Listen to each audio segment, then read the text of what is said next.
ہوا حیدر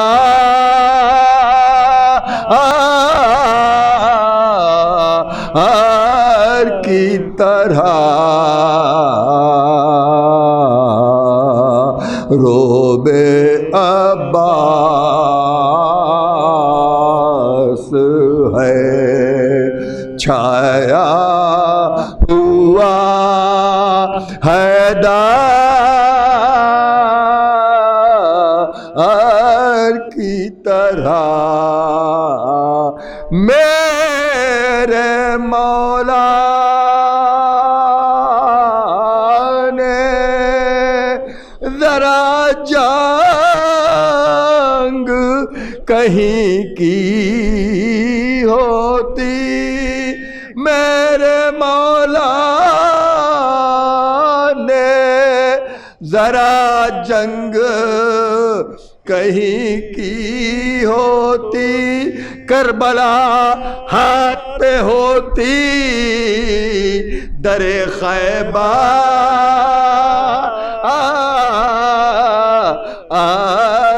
کی طرح کربلا ہاتھ پہ ہوتی در خیبر کی طرح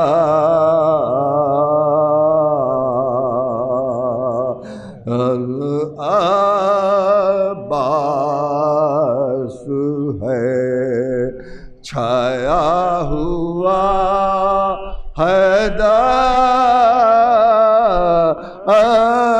کی طرح فوج میدان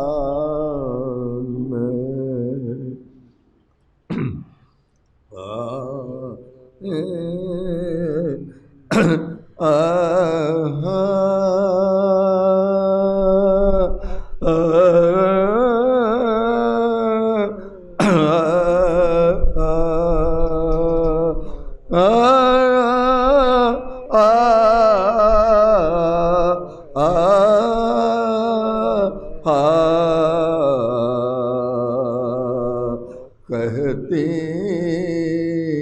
تھی بانو اصغر جانی کب تم گھر میں آؤ گے کہتی تھی بانو اصغر جانی کب تم گھر میں آؤ گے دریا سے پی کر پانی کب تم گھر میں آؤ گے یوسف ثانی دلبر جانی کب تم گھر میں آؤ گے اپنی دکھانے شکل سہانی کب تم گھر میں آؤ گے کہ سوگ میں تیرے پیارے ہم نے سوگ میں تیرے پیارے ہم نے پہنی کفنی کالی ہے بھورے بالوں والے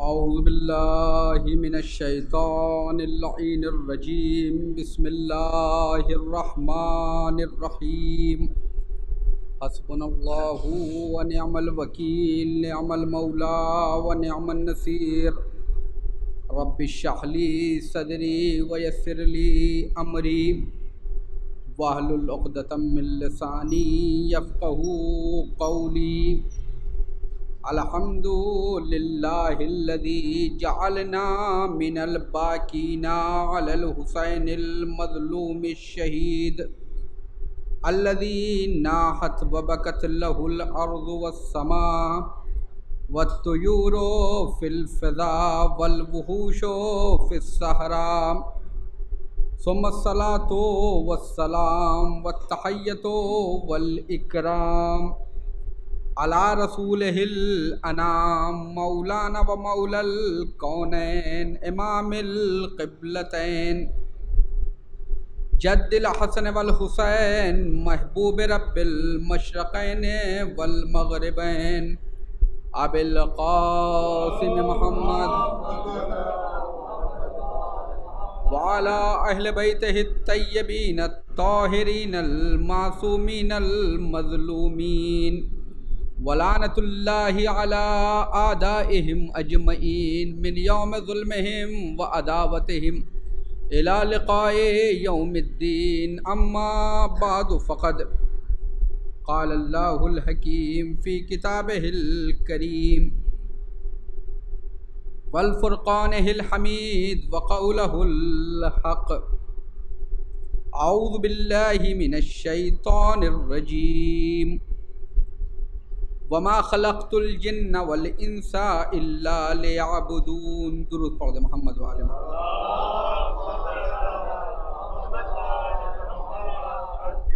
آبادہ سے گزارش ہے ایک مرتبہ سورہ حمد اور 3 مرتبہ سورہ توحید کی تلاوت فرما کر سریہ بانو بنت علی محمد رضوی مرحوم کی روح کو ایصال فرما۔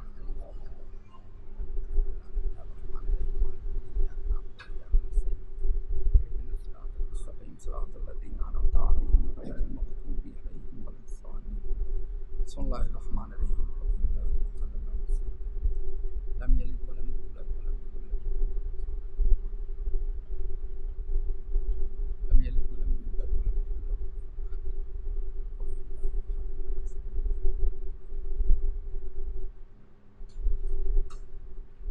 ایک صلوات پڑھ دے محمد وعلی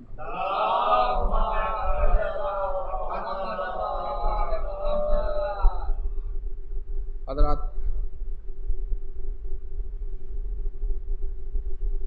خداوند عالم نے قرآن کریم میں انسان کے مقصد خلقت کو بیان فرمایا ہے اور مقصد خلقت کو مختلف انداز اور مختلف زاویے سے بیان فرمایا ہے۔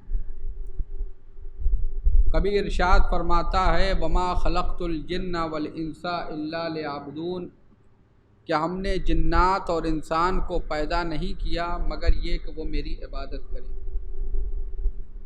اور پھر دوسری جگہ پہ خداوند عالم انسان کے مقصد خلقت کو بیان کرتے ہوئے ارشاد فرما رہا ہے الذی خلق الموت والحیات لیبلوکم ایکم احسن عملا، کہ ہم نے موت و حیات کو خلق کیا ہے تاکہ ہم یہ دیکھیں کہ عمل کے حوالے سے تم میں احسن کون ہے، سب سے بہتر کون ہے۔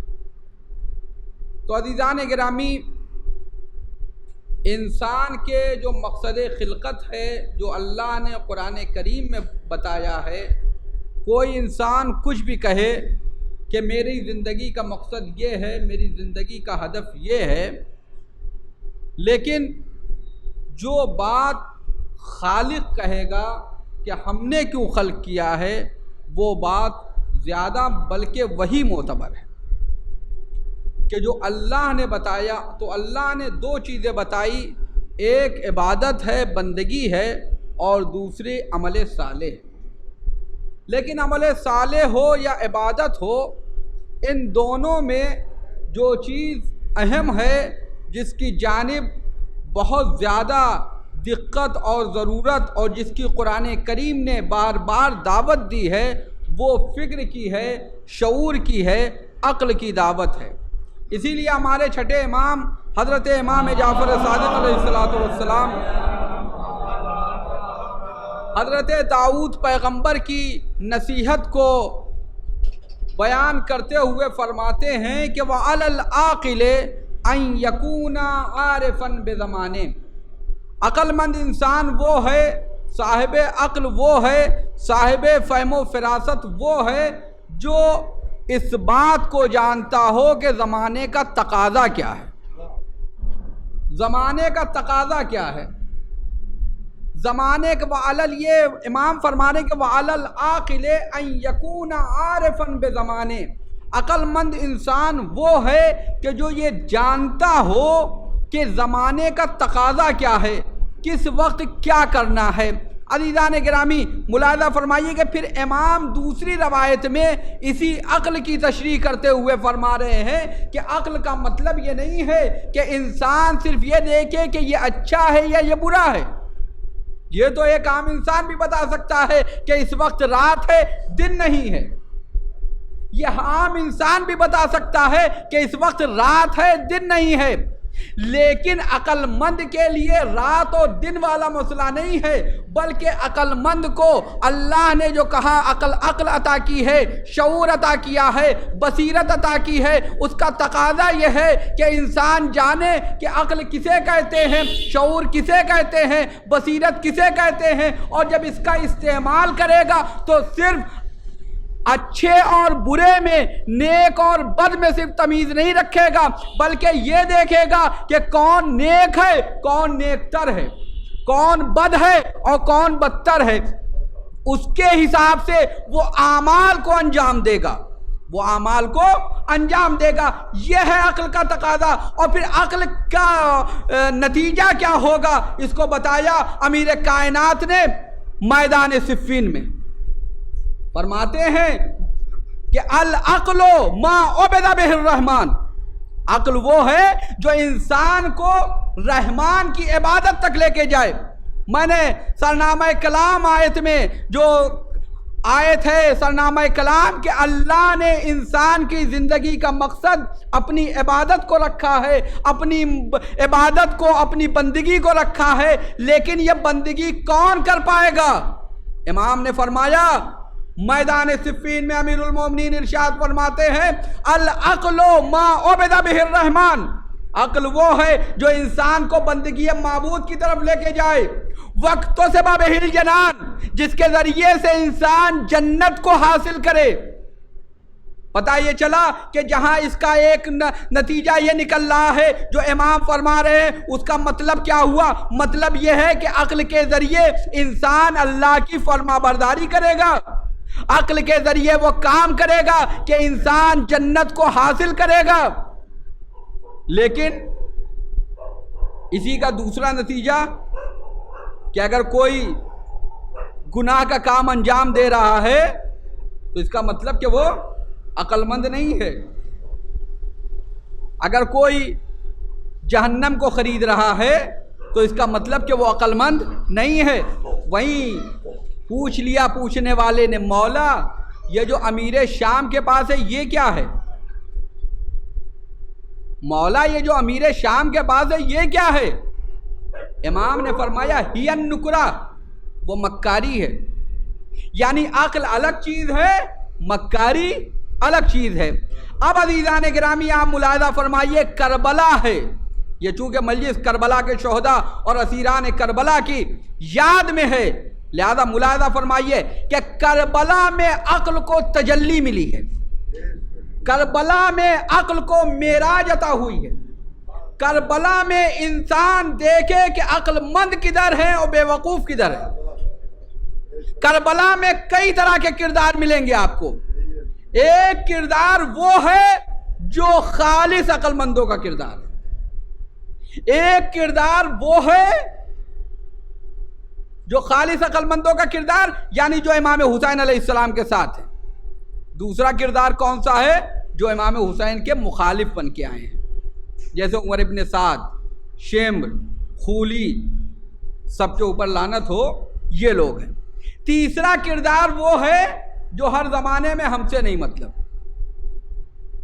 ہم سے نہیں مطلب، ہم دور رہیں گے، ہم دور رہیں گے، یہ کہا، یعنی ہم سے نہیں مطلب، ہم دور رہیں گے۔ لیکن امام حسین علیہ السلام جب مدینے سے نکلے ہیں اور مکے تک پہنچے اور مکے سے نکل کر کربلا تک پہنچے ہیں، تو پوری بشریت کو دعوت عقل دیتے ہوئے جا رہے ہیں۔ یہ حسین اپنی طرف نہیں بلا رہے ہیں بلکہ عقل کی دعوت دے رہے ہیں۔ اس میں کچھ لوگوں نے قبول کیا، کچھ لوگوں نے قبول نہیں کیا۔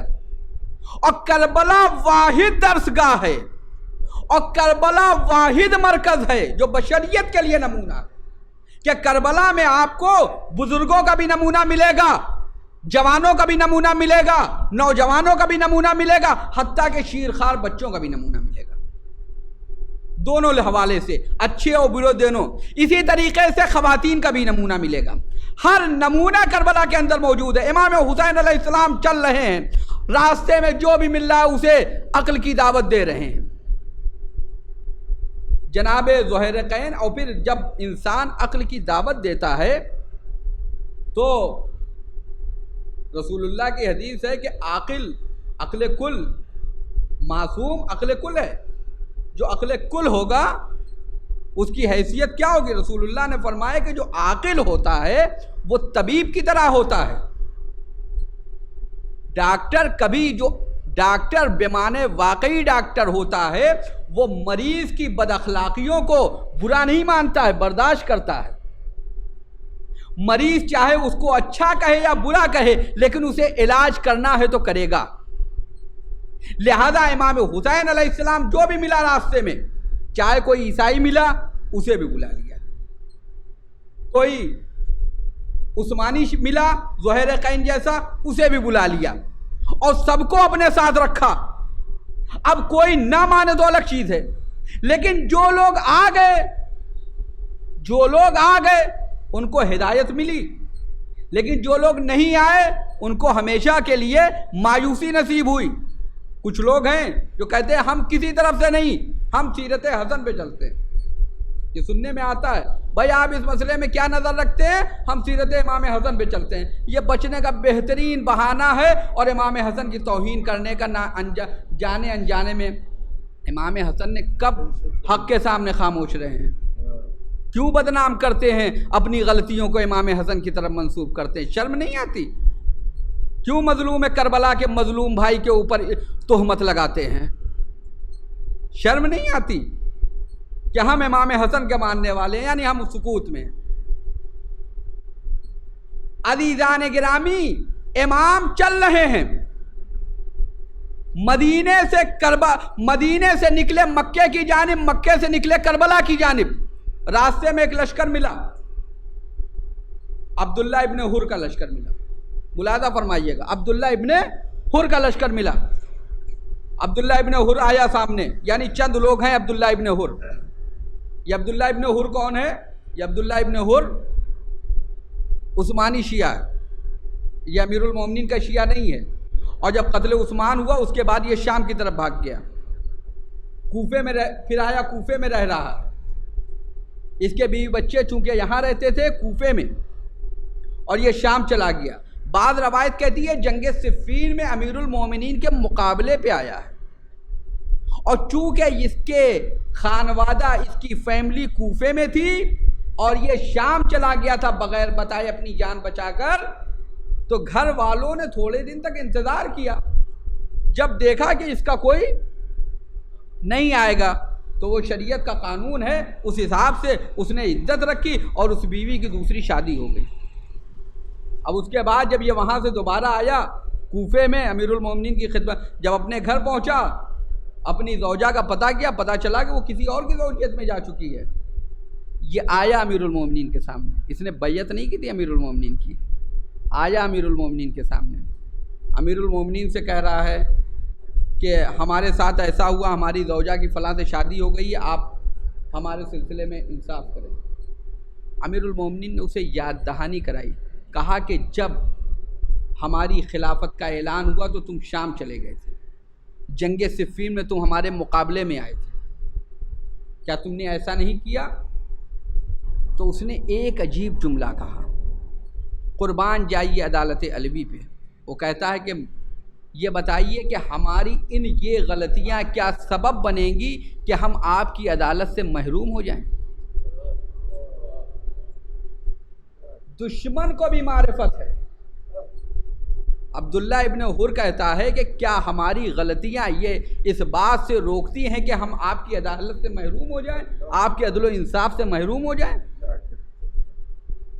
امام نے کہا نہیں، ہم تمہارے ساتھ انصاف کریں گے، اور امام نے انصاف کیا، امام مولا کائنات نے انصاف کیا، اور پھر یہ آیا، لیکن چونکہ اس نے یہ تو کہا تھا کہ ہماری غلطیاں سبب نہیں بنیں گی کہ آپ کی عدالت سے ہم محروم ہو جائیں، ادھر سے انصاف ہو رہا ہے، ادھر سے عدالت ہو رہی ہے، ادھر سے رحم ہو رہا ہے، ادھر سے کرم ہو رہا ہے، لیکن ادھر غلطیوں پہ غلطیاں ہو رہی ہیں۔ جب راہ کربلا میں امام حسین کو ملا، امام حسین نے کہا کہ تم نے بہت غلطیاں کی ہیں، اب آ جاؤ ہمارے ساتھ، میرے نانا کی شفاعت تمہیں حاصل ہو جائے گی، اگر تم میرے ساتھ آ گئے تو میرے نانا کی شفاعت تمہیں حاصل ہو جائے گی۔ تو وہ کہتا ہے کہ میں نے یہ سوچا ہے کہ نہ ہم آپ کے ساتھ نہ ہم یزید کے ساتھ۔ امام نے کہا کہ دیکھو یزید ظالم و جابر ہے، فاسق و فاجر ہے، لیکن ہم رسول کے نواسے ہیں، ان کے جانشین ہیں، تم میرے ساتھ آؤ۔ اس نے کہا ہم آپ کے ساتھ نہیں آئیں گے، لیکن یہ جو ہمارا گھوڑا ہے یہ بڑا وفادار گھوڑا ہے، جو بھی اس کے اوپر سوار ہو کے جتنے بھی جنگ کی ہے کامیابی اسے ملی ہے۔ امام علیہ السلام نے فرمایا کہ جب تو نہیں آ سکتا تو نہ مجھے تو تیری ضرورت ہے، نہ تیرے گھوڑے کی ضرورت ہے، نہ تیری تلوار کی ضرورت ہے۔ لیکن ہوا کیا؟ جب یہ آیا کربلا میں، سوچا 11ویں محرم کو آیا ہے کربلا میں، جب سب لوگ جا چکے ہیں، آ کے جب میدان کربلا میں شہداء کی لاشوں کو دیکھا، افسوس کیا ہے اور کہا پوری زندگی اس کو نہیں بھول سکتے ہیں۔ یہ افسوس ہے، یہ دیکھیے یہ افسوس ہے کہ اس کو نہ تو یہاں سے کچھ ملا نہ وہاں سے کچھ ملا۔ اہل بیت کی دشمنی میں جو اہل بیت کی سیرت سے، جو اہل بیت سے دور ہوا، ایسا نہیں کہ صرف اس کا آخرت کا نقصان ہوا بلکہ دنیا کا بھی نقصان ہوا ہے۔ قاتلان حسین کی تاریخ آپ اٹھا کے پڑھ لیجئے، قاتلان حسین کے سلسلے میں پڑھ لیجئے۔ عبید اللہ ابن زیاد نے کہا جو بھی جائے گا لشکر میں، جو بھی اس لشکر میں جائے گا حسین ابن علی کو قتل کرنے کے لیے، اسے انعام ملے گا، اسے انعام ملے گا، جو بھی سر لے کر آئے گا کسی کا شہید کا اسے انعام دیں گے۔ ایک ظالم کہتا ہے کہ میں نے 10,000 درہم میں نے قرض لیا، اس سے ایک گھوڑا خریدا اور ایک تلوار خریدی، اور وہ خرید کر میں کربلا پہنچا، اور کربلا میں جا کے وہ ظلم و ستم کیا، تمام چیزیں انجام دی کربلا میں جب پہنچ کر۔ اس کے بعد میں ایک کسی صورت سے، کیونکہ بہرحال 30,000 کا لشکر ہے، اور اس میں سے 30,000 میں سے اگر 15,000 بھی مر گئے تو 15,000 تو ہیں، اور یہاں سر تو کم ہیں، لہذا اس پہ مار تھی کہ ہم کون لے کے جائے گا۔ بہرحال وہ ایک سر لے کے پہنچا ہے، جب وہاں پہنچا ہے تو اس کو 6 درہم ملے۔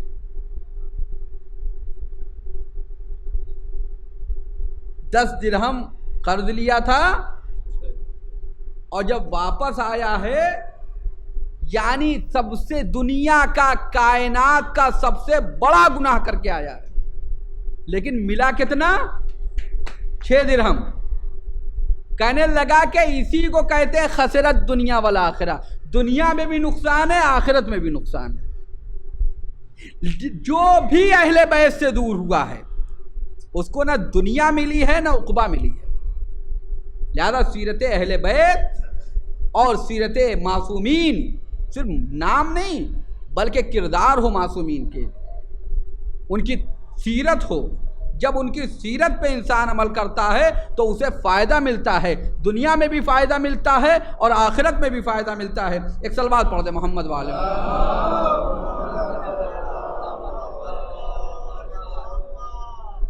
تو یہ سیرت ہے کربلا کے اندر۔ دیکھیے آپ کردار کیا ہے کربلا کے اندر، کس طرح سے امام حسین علیہ السلام لوگوں کو بلا رہے ہیں، کسی کو مایوسی مل رہی ہے۔ پھر آپ دیکھیے کہ یہ خولی جو امام حسین علیہ السلام کا سر لے کے گیا ہے، جب ابن زیاد کے دربار میں پہنچا، جب یہ خولی آیا سر امام حسین کو لے کر، اپنے گھر میں تنور میں رکھا ہے، اس کی زوجہ نے دیکھا کہ تنور سے نور بلند ہو رہا ہے، تنور نار کی جگہ ہے لیکن وہاں سے نور ساطع ہو رہا ہے، آسمان کی طرف جا رہا ہے۔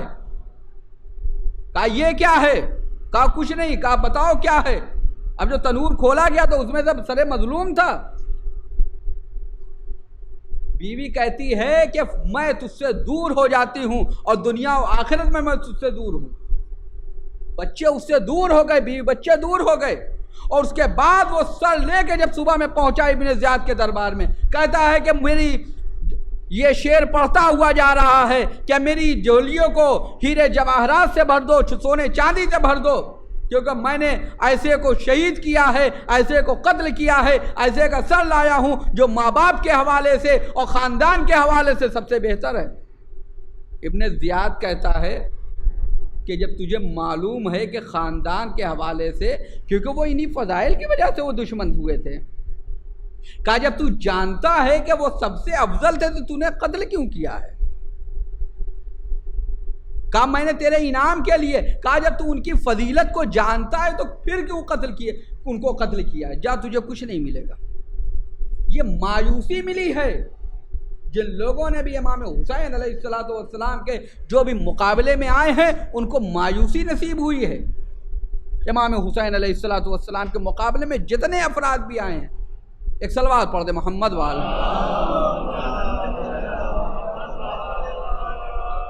تو وَعَلَى الْعَاقِلِ أَن يَكُونَ عَارِفًا بِزَمَانِهِ، عقل مند انسان وہ ہوتا ہے جو زمانے کے حالات کو سمجھتا ہو، کیا اچھا ہے کیا برا ہے، کیا اچھا ہے کیا برا ہے۔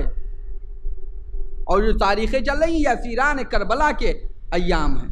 جو بات مجھے یہ تمہید تھی اور جو بات ہے جو انشاءاللہ آج اور کل کی گفتگو میں آپ کے سامنے بیان کروں گا، یہ اسیران کربلا، اسیران کربلا کہ جنہوں نے کربلا کو پہنچایا ہے اور کربلا کے واقعے کو رہتی دنیا تک کے لیے محفوظ کر لیا ہے۔ رسول اللہ کی حدیث دیکھ رہا تھا کہ جس میں رسول اللہ فرما رہے تھے کہ علم کیا ہے، عقل کیا ہے؟ کہا علم کو سیکھنا، علم کو سننا اور اس کے بعد اس کو محفوظ کرنا، پھر اس کو نشر کرنا، اس پہ عمل کرنا۔ اور اگر آپ یہ چاروں چیز دیکھیں، یعنی عقل کے 4 تقاضے ہوتے ہیں۔ پہلا تقاضا یہ ہے کہ انسان علم کو سیکھے، علم کو سنے، اور دوسری بات یہ ہے کہ اس کو محفوظ کرے، یاد کرے، تیسری منزل آتی ہے کہ اس کو نشر کرے، اور چوتھی منزل آتی ہے کہ اس پہ عمل کرے۔ اگر آپ اسیران کربلا کی تاریخ دیکھیے تو یہ ہر لحاظ سے حدیث پیغمبر کی روشنی میں یہ سب کے سب عقل کامل تھے۔ انہوں نے مظلومیت اہل بیت کو درک کیا، مظلومیت شہداء کو درک کیا، اس کو سیکھا، اس کو محفوظ کیا، اور پھر کوفہ و شام میں اس کو نشر کیا، اور اس کے بعد دربار یزید میں مجلس حسین کر اس پہ عمل کر دیا۔ اور جب یہ عمل کیا ہے تو قیامت تک کے لیے کربلا محفوظ ہو گئی ہے۔ اسی لیے کہتے ہیں عقیلہ بنی ہاشم، عقیلہ بنی ہاشم۔ عقیلہ کا مطلب کیا ہوتا ہے؟ عقیلہ بنی ہاشم کا مطلب کیا ہوا؟ یعنی بنی ہاشم کی صاحب عقل خاتون۔ عقیلہ مطلب یہ نہیں ہے کہ کوئی اس میں جو آخر میں عقیلہ ہے، عقیلہ کے معنی ہوا کہ کوئی عقل مند خاتون کو عقیلہ کہتے ہیں۔ یہ عقیلہ مبالغہ کی تے ہے، جس طرح سے علامہ ہے، علامہ اسے کہتے ہیں دیکھیے اب وہ اپنا اپنا معیار ہوتا ہے کہ آپ کس کو علامہ کہتے ہیں. ایک صلوات پڑھ دیں محمد والے.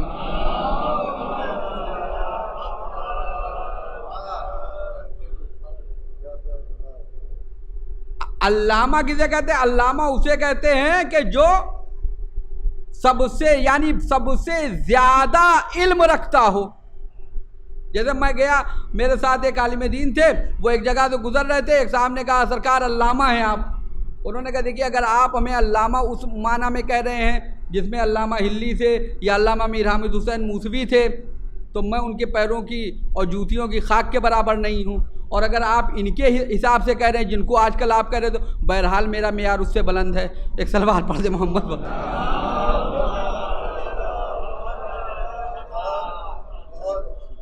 تو اسی طریقے سے علامہ کسے کہتے ہیں کہ جس کے پاس سب سے زیادہ علم ہو. اسی طریقے سے عقیلہ اسے کہتے ہیں جس کے پاس سب سے زیادہ عقل ہو. اور جناب زینب نے اس کا ثبوت بھی پیش کیا ہے. واقعہ کربلا سے پہلے، قتل حسین سے پہلے جو معصومین کے قتل ہوئے ہیں، رسول اللہ کے قتل میں کہہ دیا گیا کہ کسی یہودن عورت نے زہر دیا ہے. امیر المومنین کے قتل میں کہا گیا کہ کسی یہودی نے، مجوسی نے زہر دے دیا ہے، یہ کسی خارجی نے زہر دیا ہے. امام حسن علیہ السلام کا قتل ہوا، کہا کہ بیوی نے زہر دے دیا ہے. یعنی یہ قاتل، جنایت کار، مجرم تو سامنے تھے لیکن خیانت کاروں کا پتہ نہیں تھا. سب نے دیکھا کہ جودہ نے زہر دیا لیکن کس نے زہر بھجوایا تھا، کس نے زہر کا مہیا کرایا تھا، کسی نے نہیں بتایا. اسے خطائے اجتہادی پہ لے کے چلے گئے. لیکن واقعہ کربلا میں جہاں واقعہ کربلا کے مجرمین بے نقاب ہوئے ہیں وہی خیانت کار بھی بے نقاب ہوئے ہیں.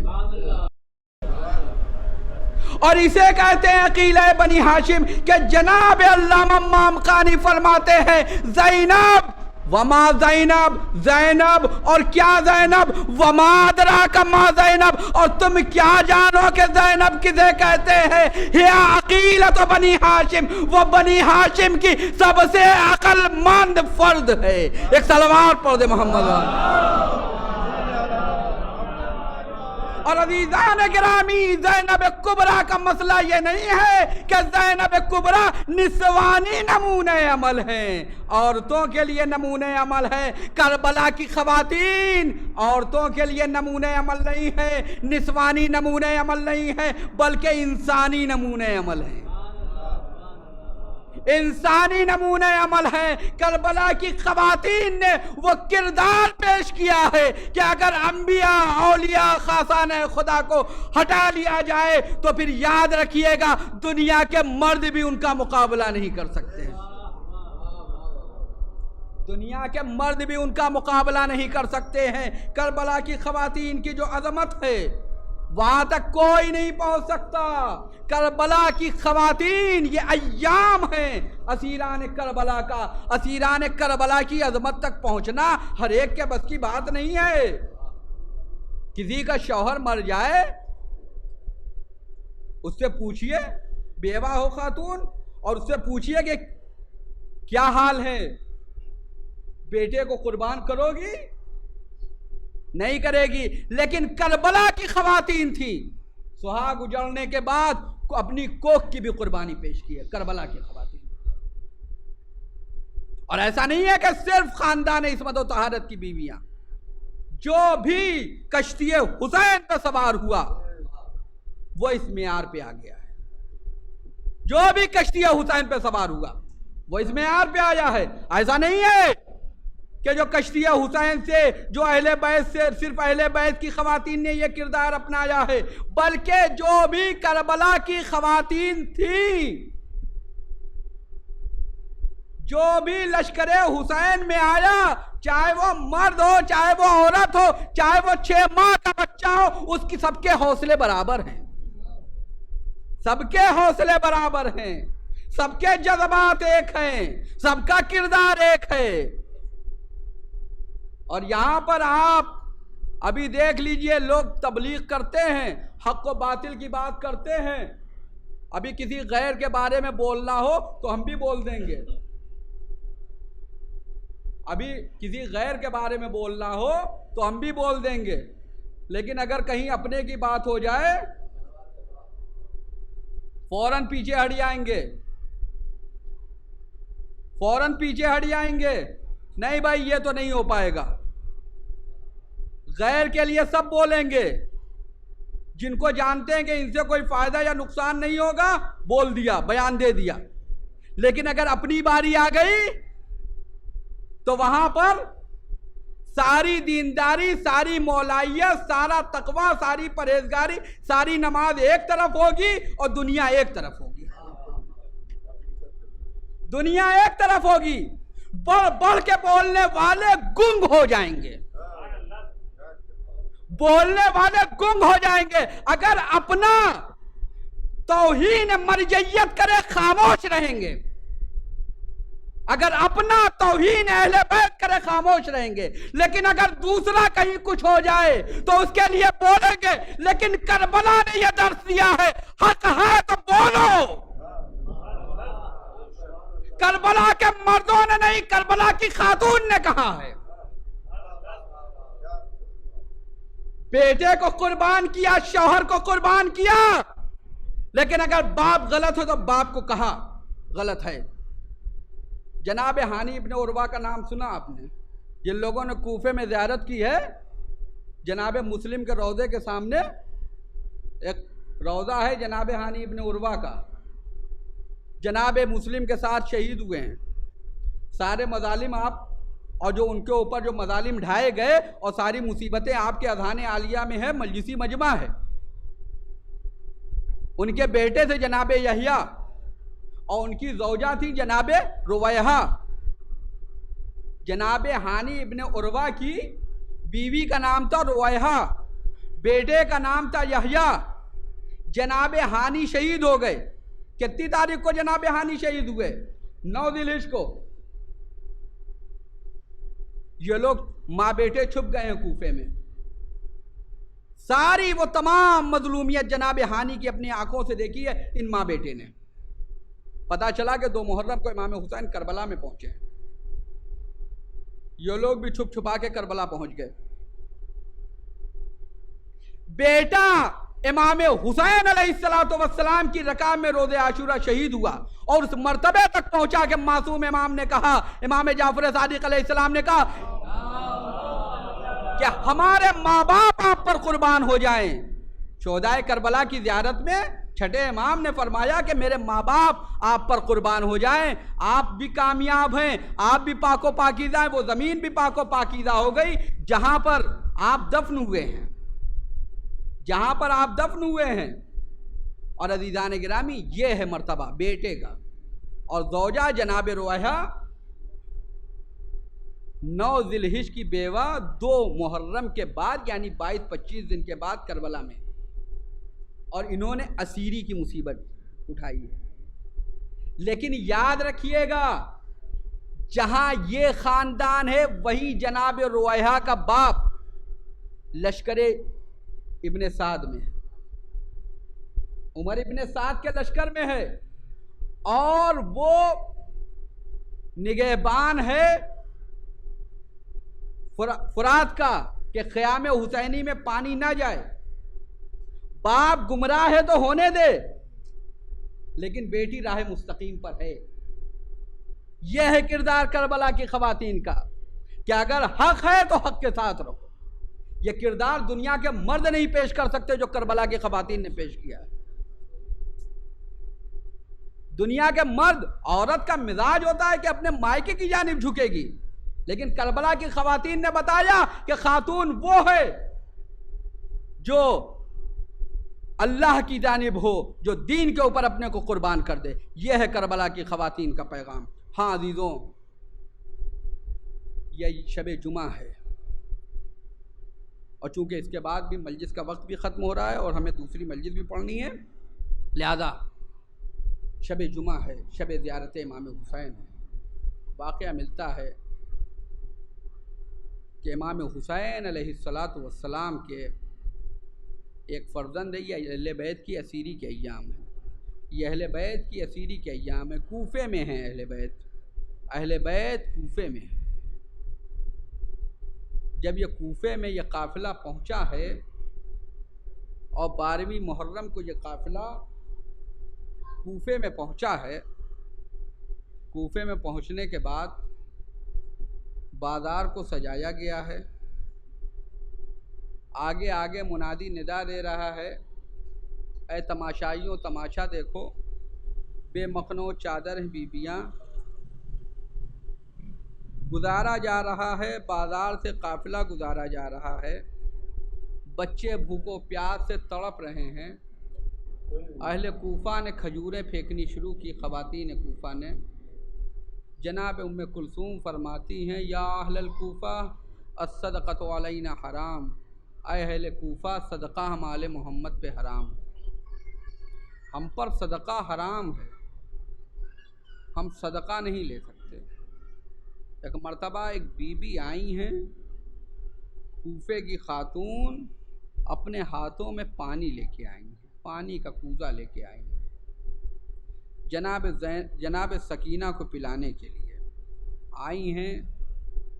جناب سکینہ کو پلانے کے لیے جناب زینب کو دیا، جناب زینب نے جناب سکینہ کو دیا، لیکن ایک مرتبہ انہوں نے کہا جب بچی پانی پی لے تو اس سے کہیے گا کہ میرے لیے کچھ دعا کرتے ہیں۔ جناب زینب نے کہا بیٹی سکینہ پہلے دعا کر دو، اس کے بعد پانی پینا۔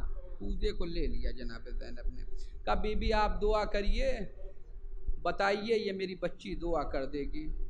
کہا بی بی یہ دعا کرا دیجئے کہ جیسے یہ یتیم ہوئی ہے، اسیر ہوئی ہے، ایسے میرے بچے نہ ہوں۔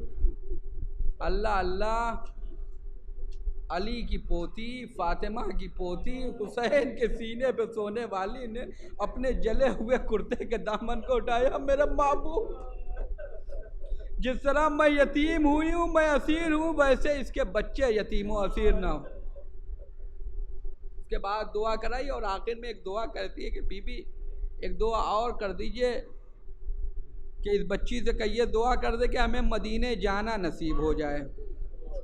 جناب سکینہ نے دعا کرنے کو کر دی۔ ایک مرتبہ جناب زینب کہتی ہیں کہ اے بی بی مدینے جا کے کیا کرو گی؟